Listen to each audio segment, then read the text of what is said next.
Okay, so once again, welcome everyone to the webinar about updates to domestic violence law in New South Wales. And our presenter today is going to be Chelsea Waddell, who is a Senior Solicitor and Education Officer with the Domestic Violence Unit, which is in our Family Law Division. Okay, I'm broadcasting today from the lands of the Worimi people. And I'd like to acknowledge that the First Nations people were the first educators and lawmakers, and pay my respect to the traditional owners of these lands and their elders past and present. And I'd like to also acknowledge any Aboriginal people who may be online today. I'd just draw your attention to the artwork that we're using on these slides is by Luke Penrith, who's a Brungle artist, and it's called Law and Law. Okay. Hi, sorry, Chelsea, Jennifer. Chelsea. Hi, everyone. My name's Chelsea. I'd just like to also acknowledge the traditional owners of the lands and waters from which I'm coming to you today. So for me, that's the Darug and Gundungara people. I'm in the Blue Mountains. I'd also like to extend that respect to elders past, present, and emerging, and to any Aboriginal or Torres Strait Islander colleagues joining us today. Thanks, Jennifer. No worries. So we're both coming from far-flung lands, me from Port Stephens and you from the Blue Mountains. Okay, so just a standard disclaimer just to keep in mind. This is an information session and it's a general overview of the law. It's not legal advice. And the questions you ask will be in terms of information and not giving legal advice. Just keep in mind that the law changes quite quickly, quite often, and it may change in the future, and it may have changed if you're watching a recording of this webinar later. Also keep in mind that the laws we are talking about here are New South Wales laws. Laws in other states and territories will be different. And the resources that we'll send out generally pertain to New South Wales as well. I have noticed that there are people attending from other states and from New Zealand, so just keep in mind that this is about New South Wales laws. Also, if you do need legal advice or any of your clients need legal advice, you can start with our web chat on the Legal Aid website, or you can call our triage helpline, which is 1300 888 529. Okay. I'm now going to hand over to Chelsea, who will take you through the rest of the session. Thanks so much, Jennifer. And thank you so much for that introduction. So as Jennifer said, my name's Chelsea. I'm a solicitor with the Domestic Violence Unit in Legal Aid New South Wales. So I operate a bit of a dual practice. I practice in family law, but I also practice in criminal law and do a lot of work in the AVO space as well. Some of you might have seen me at the local courts if you assist with the Women's Domestic Violence Court Advocacy Program, but yeah, this sort of work is my bread and butter. So for today, what we're going to cover is some legislative changes that have come into place in generally the last 12 months in the realm of domestic violence. We're really focusing in on changes specifically to the Crimes, Domestic and Personal Violence Act. So there have absolutely been other legislative changes in this space in the last 12 months. Particularly, there's been quite a few from the family law space, but for today, we're really focusing in on these changes to this specific act. So what we're going to start with is coercive control, the offence of coercive control, although that's not in the Crimes, Domestic and Personal Violence Act, that's in the good old-fashioned Crimes Act 1900. But that one is something that is a bit of a hot topic issue, I know, for a lot of us as workers in this space and for a lot of our clients. We're also going to be talking about some new offences that have come in around ADVO, so an aggravated contraventions, some changes to the definition of stalking, And we're also going to talk about serious domestic abuse prevention orders, or SDAPOs. With questions, absolutely, there'll be time for questions at the end, but please also feel free to jump in, put your question in the Q&A section, and I'll try to answer it as I go as well. I can actually see we already have one in there, and somebody has asked, are we on mute by default? I believe that might be the case. I think Jennifer's nodding her head, so I think that is correct, yeah. All questions are using that Q&A box, so yeah. Thanks, Jennifer. Yep. Thanks for clarifying that. Okay, so I'm going to dive right in, coercive control. And before I dive into this section as well, I want to acknowledge the wealth of experience and knowledge of participants who are joining us today. It's such a privilege to be able to speak with community workers, and it's a privilege that I get to work with so many community workers in this space. You're all such experts in domestic and family violence, and I absolutely acknowledge that most of us who are joining us today do know about coercive control and understand what that is.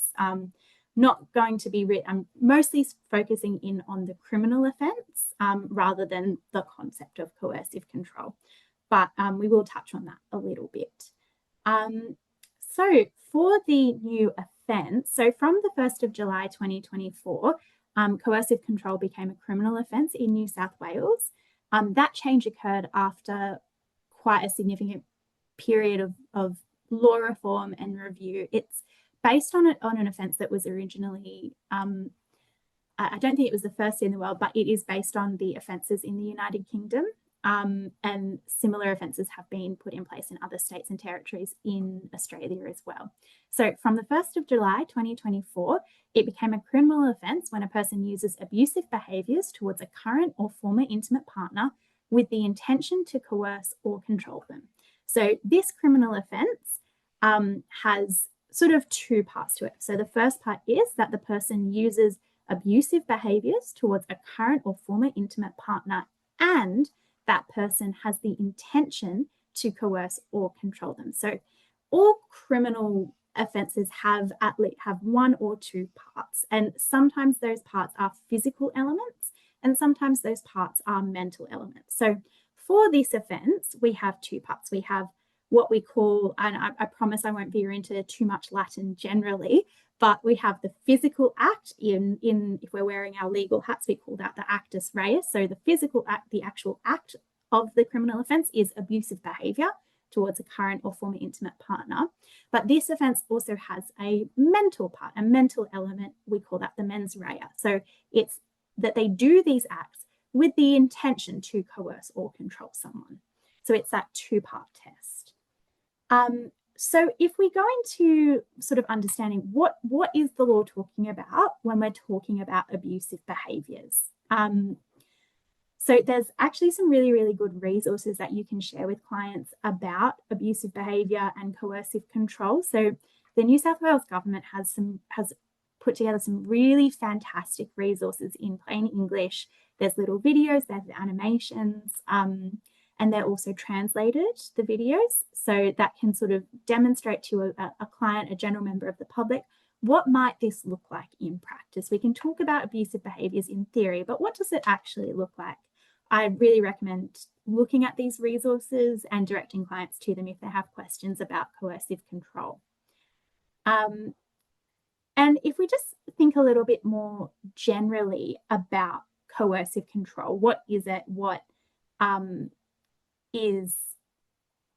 does it look like? I imagine many of us have seen a diagram like this or something similar. They're all generally based on the Duluth model, which is the wheel of power and control. So I'm not going to go too deeply into this, but essentially they're these behaviours that are done with the intention of exerting control and power over somebody else. They are intentional acts. It's not an accident to do these things. It's generally a basis of many abusive relationships that we see. But I also have put this here just to draw a bit of a distinction between what we as domestic violence practitioners, as people who work in this space, understand coercive control to be, and what the legislation says that it may be. So it's not too dissimilar, but if we go to the legislation, they provide it sort of defines abusive behavior quite broadly and indicates that it's not an exhaustive list. So I think if we go to the next slide, these are some of the things that the Act tells us may be coercive or controlling behaviours, maybe abusive behaviours in the language of the legislation. So threatening to harm a child if the person fails to comply with a demand, threatening to harm the person if they fail to comply with a demand. So these are the types of things that we see commonly. So, you might have somebody tell a partner, if you leave, I'll hurt you, or if you leave, I'll kill you. They're these types of threats of harm to do something to get that person to act in a certain way or do a certain thing. They also show economically or financially abusive behaviour. Now, that's not defined in the Act, but that might be something, that we look at, like demanding somebody tell you every time they spend money, or not allowing somebody access to a bank account. Things like that are likely to be covered by the Act. It could also be behaviour that shames, degrades, or humiliates a person. It could be directly or indirectly monitoring a person's activities, communications, or movement. It could be destroying or damaging somebody's property. It could be isolating a person or preventing that person from making connections with their community or with friends, or participating in their cultural or spiritual practices.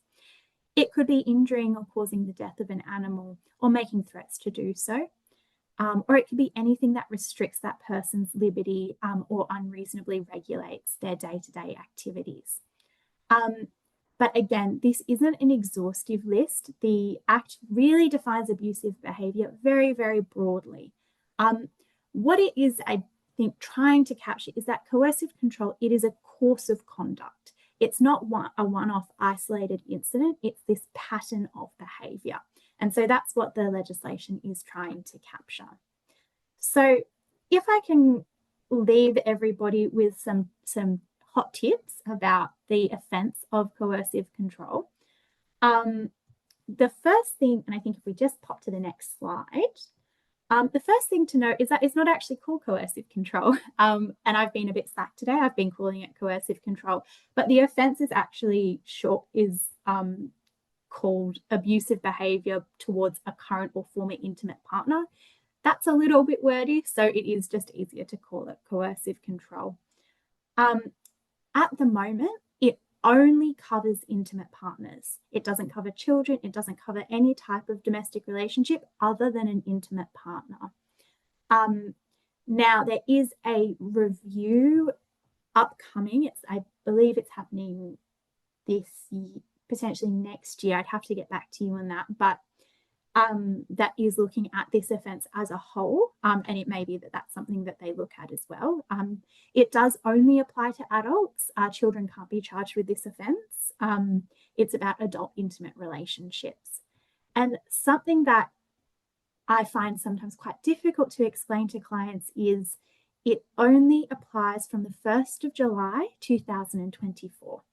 It is not a retrospective law. It cannot look back into the past of a relationship.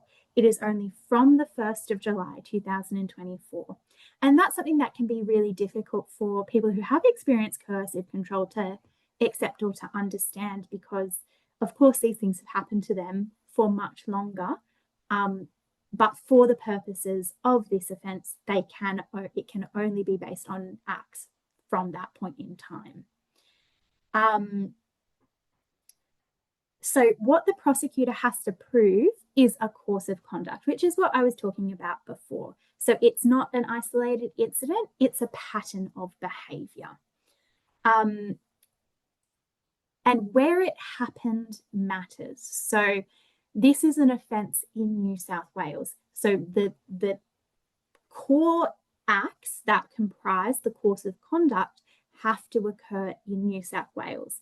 It doesn't have to entirely occur in New South Wales. If some of the acts, for example, were in the ACT and some were in Australia, or some in Queensland or some in Australia, that should be okay. But in general, it it mostly has to occur in New South Wales.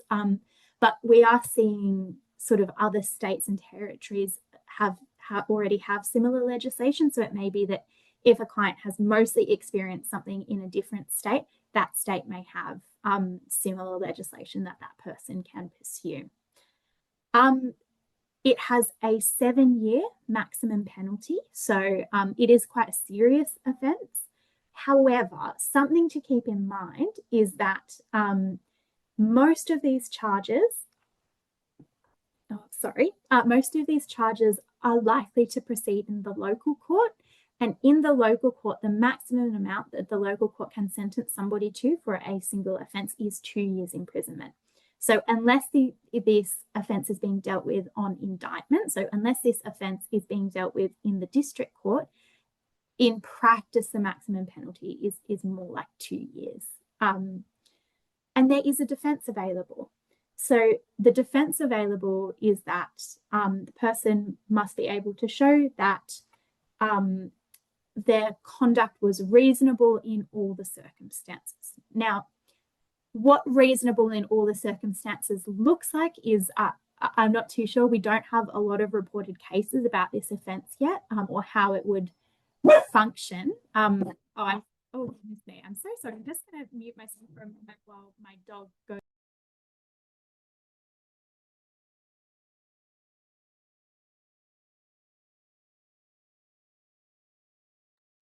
I'm so sorry about that. I think he's calmed down a little bit. I'm really, really sorry about that. So getting back to the defence, thank you. Getting back to the defence, essentially it must be reasonable in all the circumstances. What that actually looks like in practice, I think it remains to be seen. We need some case law about it. Victim services payments. So with the Victims' Rights Act, which I may be getting the name of that act wrong, but there are certain offences that attract sort of an automatic payment. If that person is charged with this offence, you are eligible for this particular payment. Right now, a person who is the victim of a coercive control offence, if that's the only offence, may not automatically be entitled to a recognition payment, which is the type of payment that happens where if this offence occurred, you are eligible for X amount of money. But that doesn't mean that that person can't apply for it. And it doesn't mean that a person can't apply for like an immediate needs support payment, or any of those payments to assist somebody when they're in crisis, and additionally for that counselling as well. So it's something to be aware of, but that it is likely that person would be able to obtain some kind of financial support or payment from victim services. Bail laws have changed. So coercive control is now considered what's called a show cause offence. So what that means is that when somebody is charged with this offence, the law makes a presumption that this person should be in custody until their matter is heard in court, unless that person can show cause as to why they should be in the community. So it kind of flips the presumption, because for bail, generally, you assume that the person should be in the community unless there is good reasons why they shouldn't be. With this offence, it's the other way around. So that sort of reflects that the government has determined that this is quite a serious offence that warrants serious caution when it's laid. So what do we know? It's been in place for over a year. What's happening with this offence? So the most recent report, so every, I believe it's quarter, or it might be every 6 months, a monitoring report is released. That it's released by BOXAR, so the Crime Statistics Organisation. The most recent one was in June 2025. So as at June 2025, 297 coercive control incidences were recorded by police. They noted that the most common behaviours that were recorded are harassment, monitoring and tracking, threats and intimidation, financial abuse, shaming, degrading or humiliating, social isolation or cultural abuse. So it's not to say they're the only acts that are being recorded, but they're the most common that people are reporting. And the report also shows that most people are reporting more than one type of this behaviour, more than one type of abusive behaviour. So as it stands, of the reported incidences, 94% of reported victims were female and 6% were male. 9% of victims were Aboriginal and Torres Strait Islander peoples, and 83% were not. Court legal action has commenced in 9 matters, and only 1 matter has been proven and sentenced. So just a few other interesting statistics. Of the 9 matters that have been charged, what do we know about them? What's happened? So 5 of those charges were laid by New South Wales Police, and 4 were laid by the Office of the Director of Public Prosecutions. So what that means is this matter was dealt with on indictment, or a different matter was dealt with at the district court level, and then the Office of the Director of Public Prosecutions has added this charge or certified the coercive control charge rather than New South Wales Police, or it's been added as perhaps a backup offence.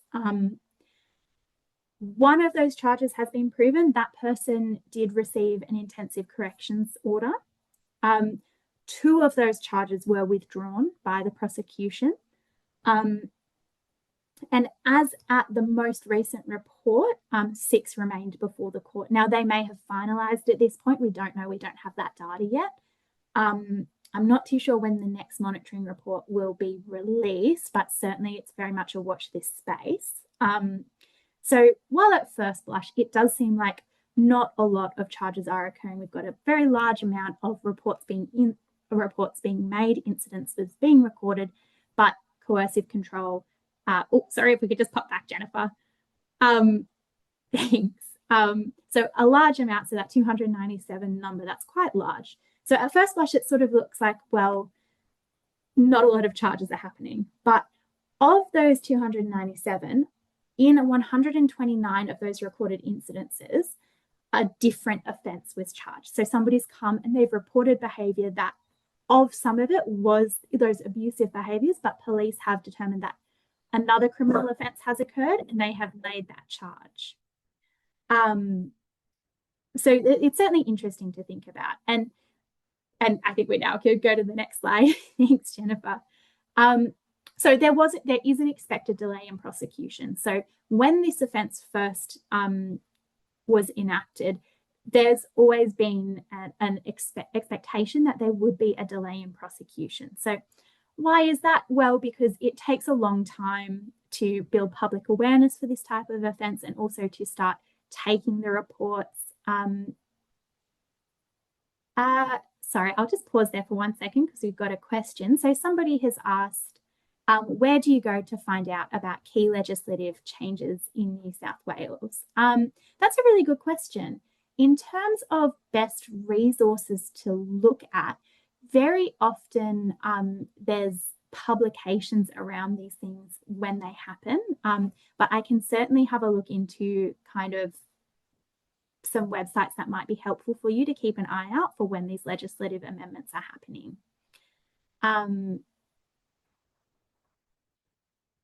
And also, I believe that you can keep an eye out on the Legal Aid website. But certainly, yes, I can come back to you all. Perhaps when we send out those resources at the end, I'll include some links to some relevant websites that you might want to keep an eye out on. Alrighty, so back to this. So there was always an expectation that there would be a delay in these prosecutions. It takes a while to start laying charges and gathering evidence. This is quite a complex offence to prove. And so it may be that police are taking time to ensure that when they're laying this charge, they have the evidence to support it. And that takes time. So when we're talking about gathering this evidence, there is a bit of an impact on victims, on complainants, because the burden of gathering a lot of the evidence is going to fall to the person making the police report. So police, of course, they are very, very busy. They have a lot of matters that they're having to deal with and prioritize. And so it's really important. And I think this is where community workers can play such a critical role. When somebody is making a police report, it's always best to go with as much as they can when they're making this report. You sort of want to put everything all together in a nice bundle so that when they go to report to police, it's quite straightforward for them to recount exactly what's happened and when, if they have screenshots of messages, things like that. So certainly there's some really great resources out there for victims when they're trying to record domestic violence. So there's the app Empower You, which is an app that people can record certain things. You can write notes, you can put, you can attach videos, things like that. So that's a really good app. What I will flag about Empower You, if people are recommending to clients, is that it's really important to let the person know that the app does not store that data outside of your device. So there's no external database that holds that data. It's just stored in the person's phone. So there may be some safety issues there. We've just got somebody who's asked, what's the app called again? It's called Empower You. So EMPOWER and then space YOU. It was developed by New South Wales Police. It is a really good app for recording things and attaching things. But sometimes what other people do is, I've seen clients who, when something happens, they write it out and then they send an email to themselves, or they send an email to a private account that the person doesn't have access to. Of course, safety is the most important thing. And so if you have a client who is still in an active abusive relationship, yes, we have somebody who's just asked, what if the phone gets destroyed or if there is no cloud? Exactly right. That's a really good question. And that is some of the limitations of Empower You. It's not stored anywhere. So if the client has some concerns about that, it may be that when they're gathering their evidence, they want to do it in a different way. If you have a client who is looking to gather evidence, I'd always suggest putting them in touch, if they're not already, with the Women's Domestic Violence Court Advocacy Service. They can give some really great and practical advice around putting together evidence, how you can do that safely. You can also always refer the clients to the Domestic Violence Unit, and we have our contact information a little bit later for some advice about how to gather evidence effectively. But essentially, it's going to be on the person making the report to have their evidence ready to go. So somebody's asked, what's in the context of a marriage and in the courts for separate?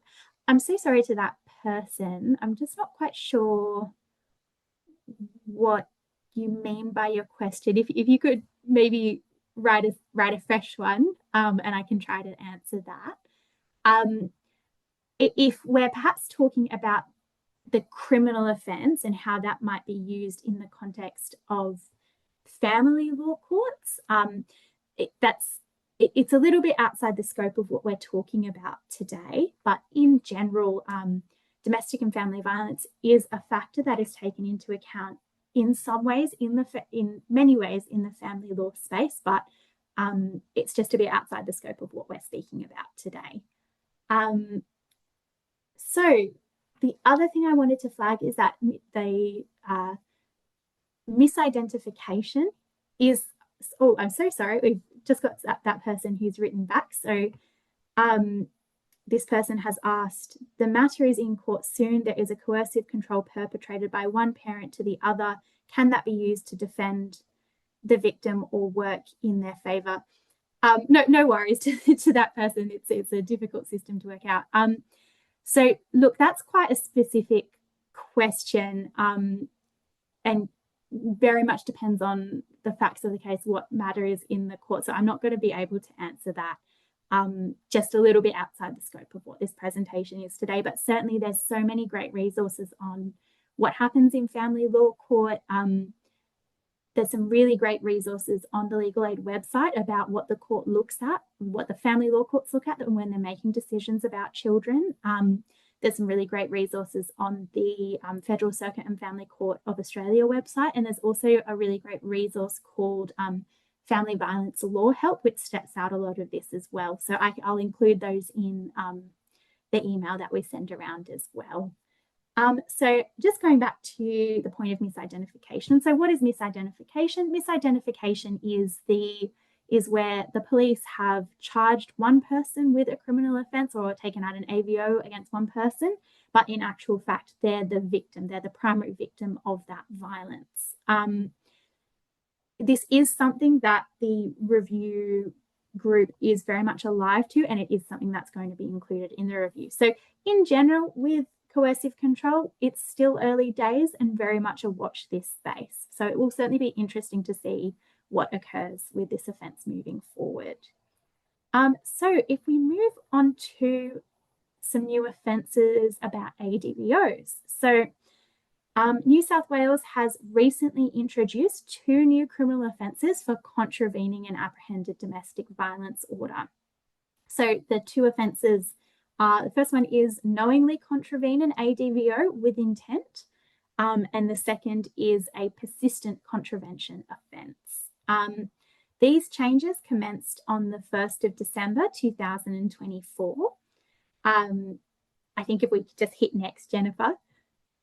Thanks. So these started last year around this time.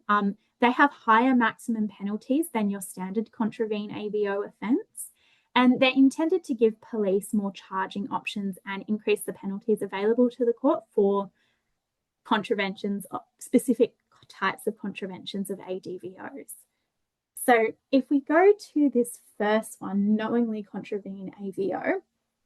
So just to start with, a standard contravene ADVO offence simply requires that a person knowingly contravened the ADVO. So the person knowingly breached a condition of their ADVO.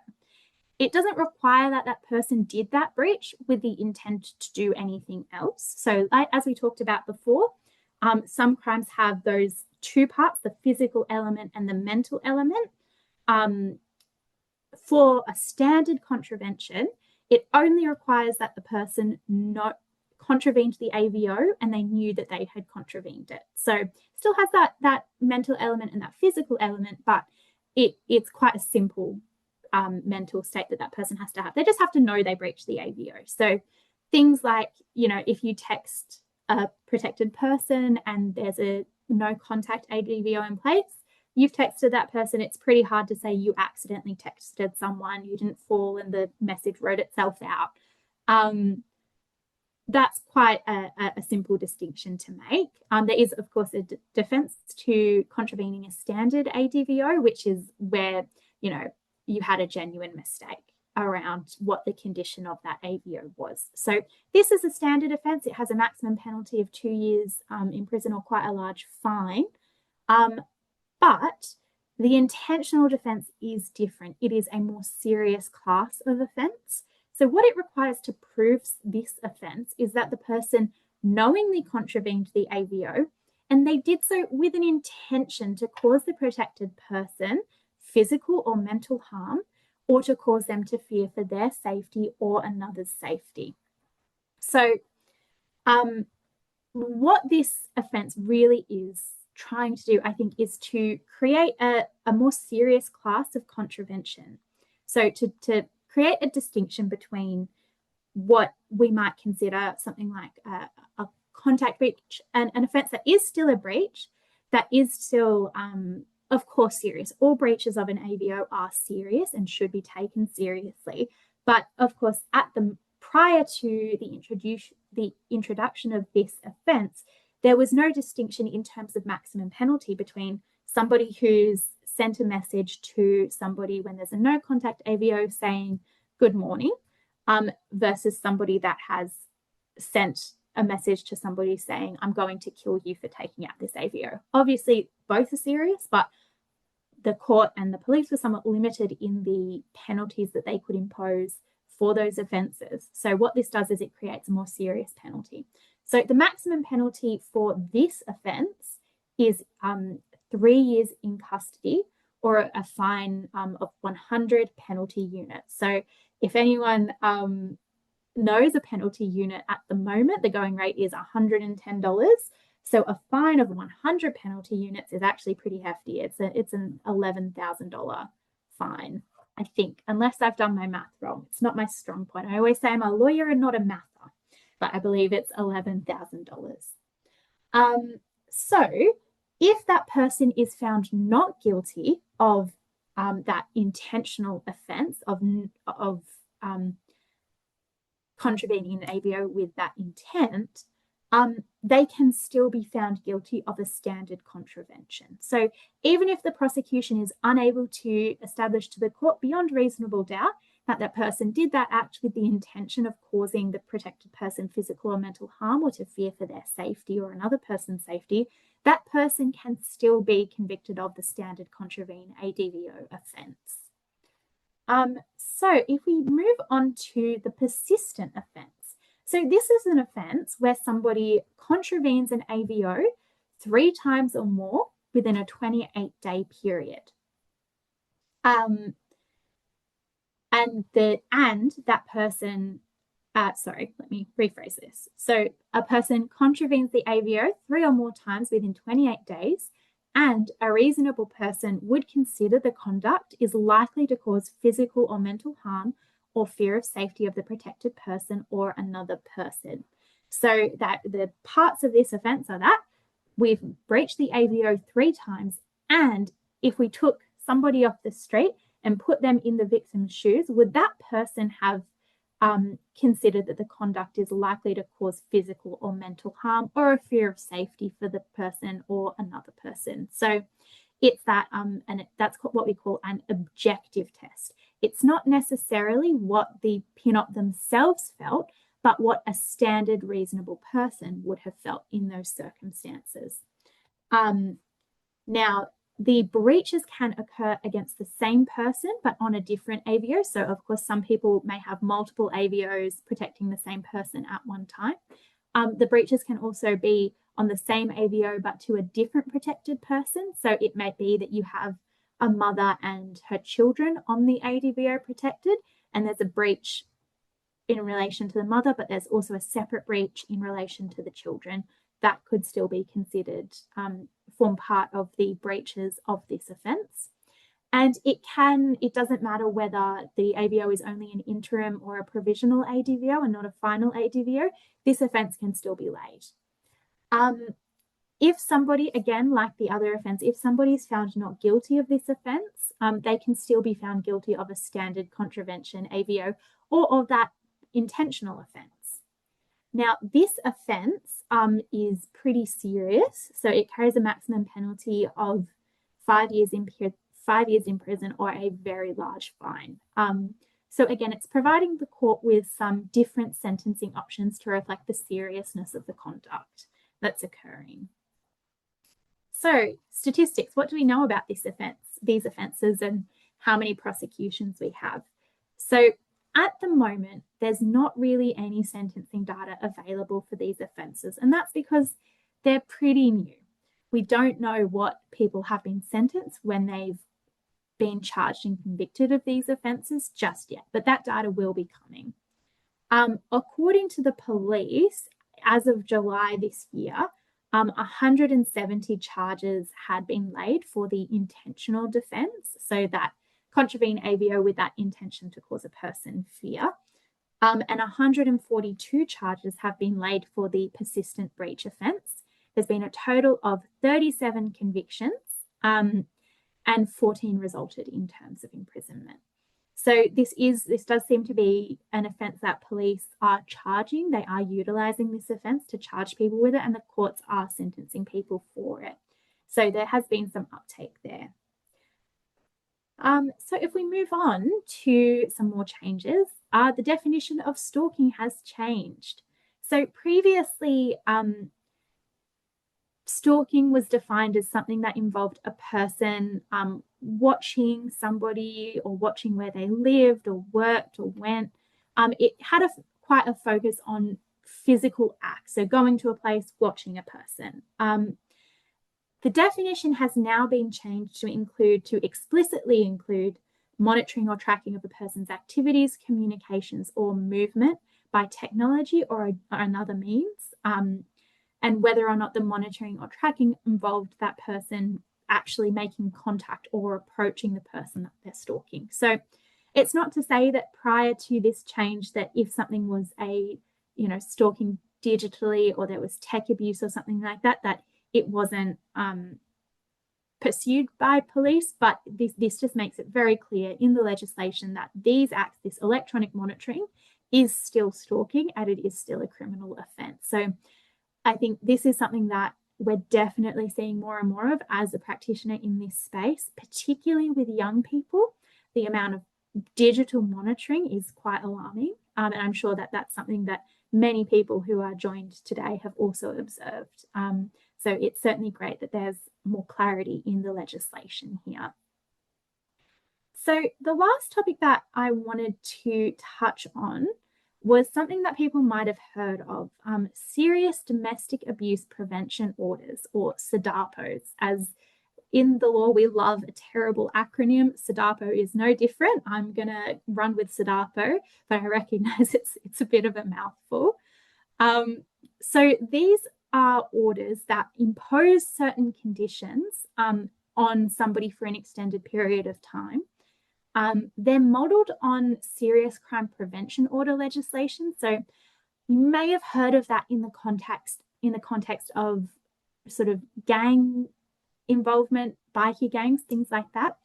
Those orders were introduced about 10 years ago, and they were quite controversial at the time. One of them resulted in an appeal to the High Court, which ultimately formed the view that these were lawful orders that the courts could issue. And so this is what these orders are based on.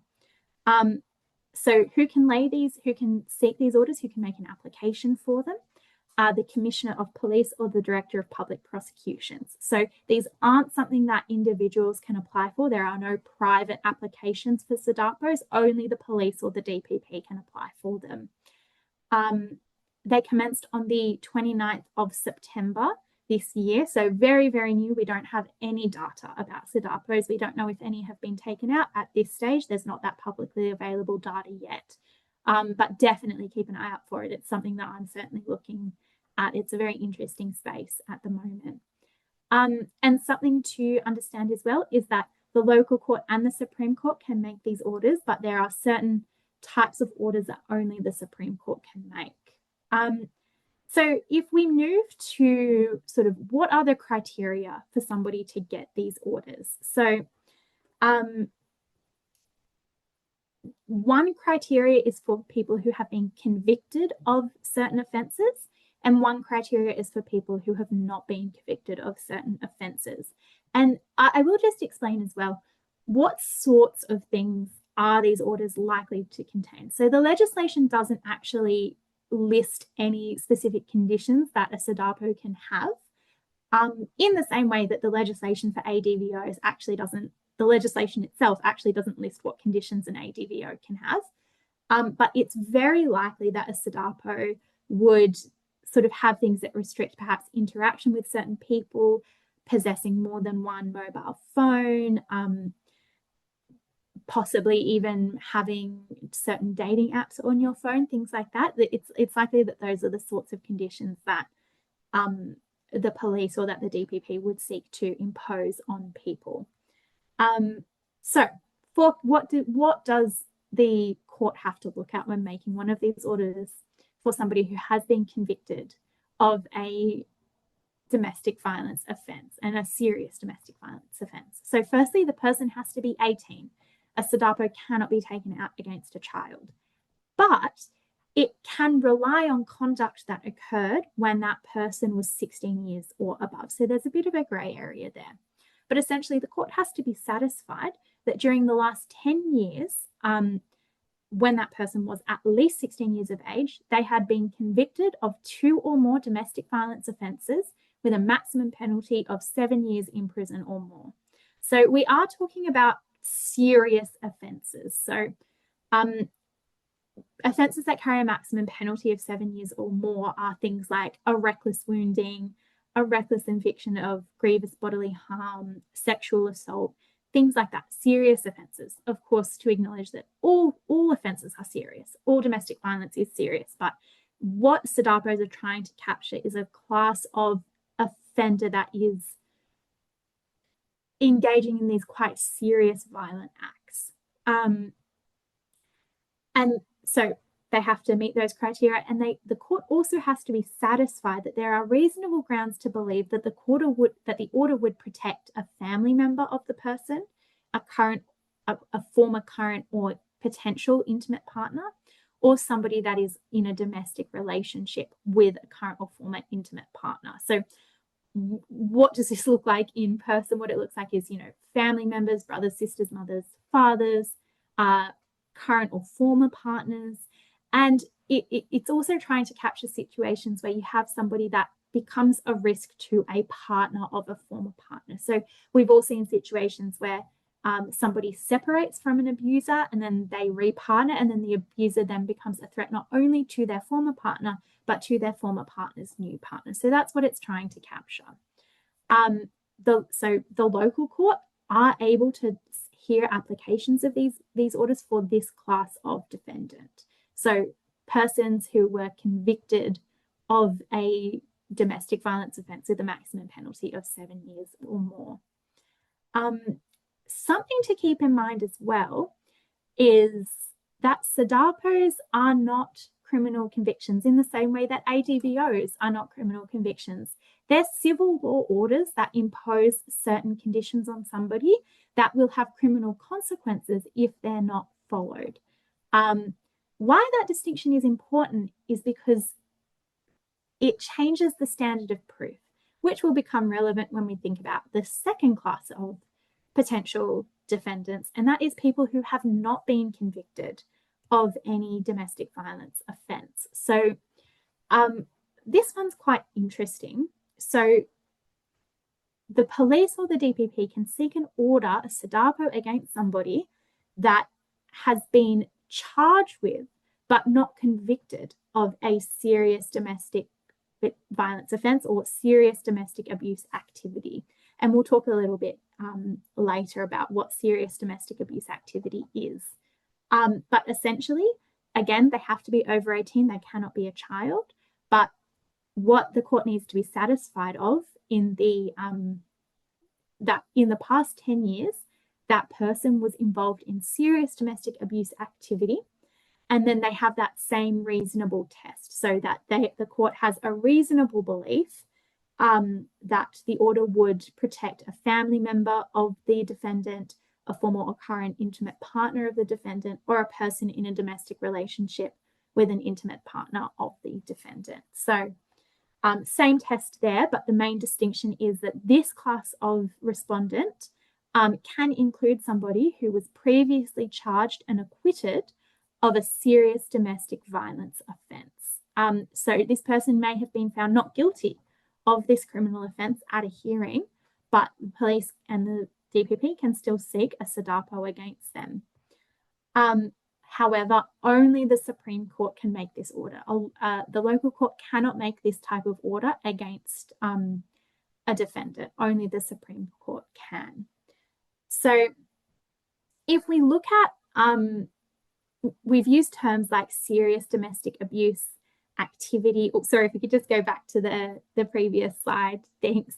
So if we look at serious domestic abuse activity, what does that mean? It's quite broad. So what it means is anything done by the person that is or was at the time a serious domestic violence offence for which the person had been charged, and whether or not that person was tried or had been tried and acquitted or had been convicted, even if the conviction was set aside. So what does it mean? Basically, if somebody has been charged with a serious domestic violence offence, they may be, an STDAPO may be sought against them, even if they were acquitted of that offence at a trial, which is certainly quite interesting. It raises a number of, I think, legal and interesting questions, which certainly aren't within the scope of this presentation, but it's an interesting development. So when we're talking about serious domestic violence offences, so for STDAPOs against people who have not been convicted, what are the serious domestic violence offences that they may have been charged and acquitted of? These are really serious offences. So these are things like homicide offences, so murder, manslaughter, sexual assault, strangulation with intent to commit a serious indictable offence, or wound or inflict grievous bodily harm with intent to cause grievous bodily harm. So these are very serious offences that somebody would have to be charged with to be on the receiving end of a STDAPO. So they're not really aimed at capturing DV offences that aren't of this calibre for people who have not been convicted of the offences. So there is that sort of balancing act there. But what can these orders look like? At the moment, the only test for what condition an order can impose is that it's appropriate in all the circumstances. There are no standard conditions prescribed. The court could really implement a very wide range of conditions, except conditions that breach a person's right to silence, privilege, protected confidences, or disclosures that are otherwise prohibited. So it's quite broad. The things that experts sort of foresee the court imposing are things like reporting changes to a person's details to police. So similar to, like the sexual abuse registrar. I can't remember the name of that correctly, but when somebody's convicted of certain sexual offences, they're required to be on a register and they have to keep police informed about their personal details and certain things. It may include prohibitions in the use of social media or dating applications. It may be that they're required to give passwords or PIN numbers to the police. It may be that they are prohibited from using or purchasing tracking devices. So really, they're very, very broad, very, very broad options for the court to look at. It seems that the government's sort of really intending there to be a flexible approach. Theoretically, any conditions could be implemented, save those that infringe on those fundamental rights. So what about the victims? What about the complainants in these STDAPOs?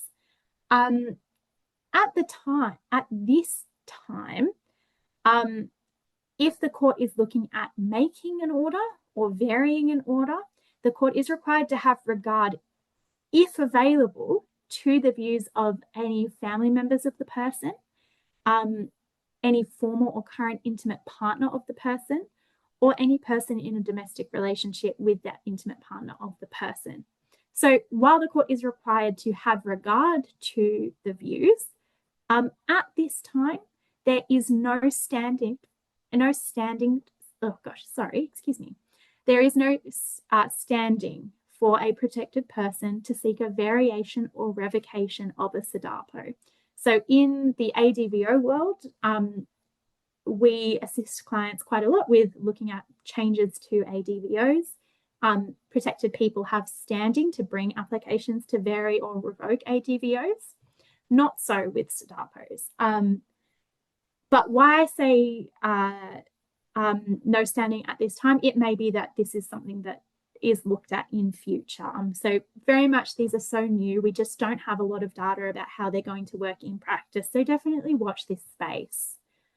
In terms of as a community worker, how you might be able to support somebody who is protected on one of these STDAPOs to have their views conveyed to the court.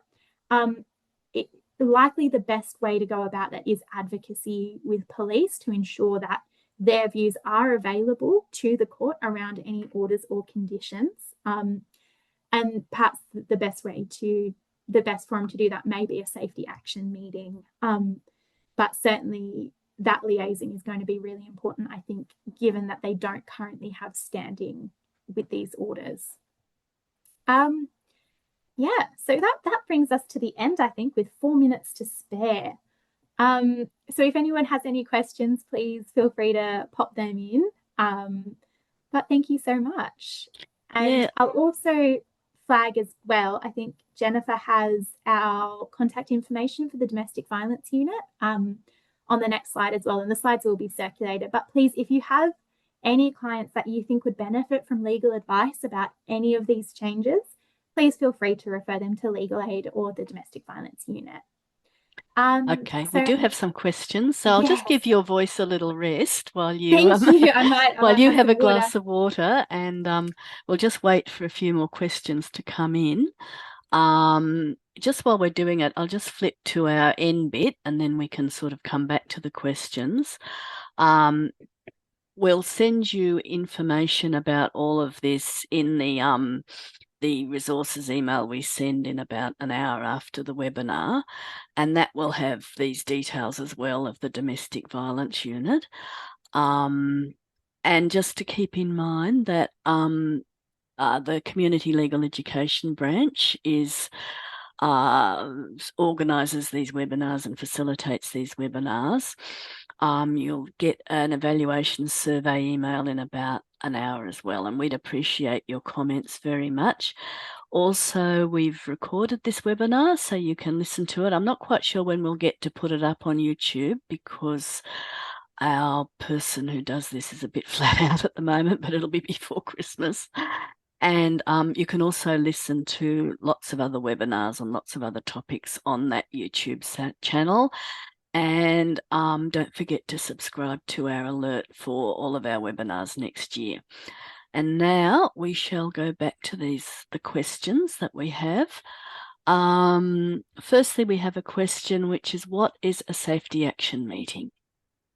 That's a really great question. So, a safety action meeting is something that occurs at every, I believe it's every local court. I could be wrong about that, but basically, it's a regular meeting that happens between the Women's Domestic Violence Court Advocacy Service, the New South Wales Police, and DCJ, where they come together and they meet to come up with safety plans and safety actions around clients that they have concerns about safety for. Those meetings are confidential, I believe, and I mean, I would really, what I might do is write up something in that email that we send around because I don't want to be mis-explaining or misstating some things about those meetings. But that's a really great question, and I'll come up with some information in the email that will go around about what a safety action meeting is. And somebody has asked the contact number for legal aid triage, or what we call them law access. Absolutely, that number is 1300 888 529. But that is in the slides, and it's also, if you just Google law access, it will come up with that number. So that's generally the best place for somebody to contact if you're not quite sure what part of legal aid that person may need to speak to. They're the best place to go because they will be able to find the right person for the client to talk to. Yeah, so law access or our legal aid triage, they sort of, because legal aid is a very big organisation and has lots of specialist sections, they're a really good place to start, and they can also refer you to community legal centres or send out information as well. Yeah, so we also have web chat, and don't forget you can use that as well. Now, we don't have any more questions at this stage. So, thank you very much, Chelsea. We really appreciate that. That was Thanks for great having me, and information. thanks everyone who came. Yep. Have a great rest of your year. Thank you. All right. Bye. Bye.